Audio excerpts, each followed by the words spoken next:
Enzymatic detergents, the boiling water mistake. Mga enzymatic detergent, ang pagkakamali sa kumukulong tubig. Theory. Teorya. Enzymatic detergents contain specific biological catalysts like protease to break down blood and lipase to break down fat. Ang mga enzymatic detergent ay naglalaman ng mga partikular na biolohikal na catalyst tulad ng protease upang durugin ang dugo at lipas upang durugin ang taba. These detergents must be mixed with water at the exact temperature specified in the manufacturer's instructions for use, typically between 109 degrees Fahrenheit and 140 degrees Fahrenheit. Ang mga detergent na ito ay dapat ihalo sa tubig sa eksaktong temperatura na tinukoy sa instructions for use ng tagagawa. Karaniwan ay sa pagitan ng 100 at 9 degrees Fahrenheit at 100 at 40 degrees Fahrenheit. Reality. Katotohanan.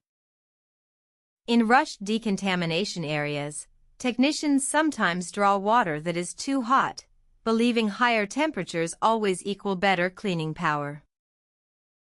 Sa mga nagmamadaling lugar ng dekontaminasyon, minsan ay kumukuha ang mga teknisyan ng masyadong mainit na tubig, sa paniniwalang ang mas mataas na temperatura ay palaging katumbas ng mas mahusay na lakas ng paglilinis. This instantly denatures the active enzymes, rendering the expensive chemical completely useless and leaving microscopic bioburden behind. Agad nitong sinisira ang natural na katangian ng mga aktibong enzyme na ginagawang ganap na walang silbi ang mamahaling kemikal at nag-iwan ng microscopic na bioburden. Exam strategy. Diskarte sa pagsusulit. The exam will present scenarios where water temperatures exceed 140 degrees Fahrenheit. Ang pagsusulit ay maghaharap ng mga senaryo kung saan ang temperatura ng tubig ay lumampas sa 140 degrees Fahrenheit. You must recognize this as a critical failure. Dapat mong kilalanin ito bilang isang malubhang pagkabigo. Always select the option that indicates high temperatures destroy enzymatic action. Palaging piliin ang opsyon na nagpapahiwatig na sinisira ng matataas na temperatura ang pagkilos ng enzyme. Core logic.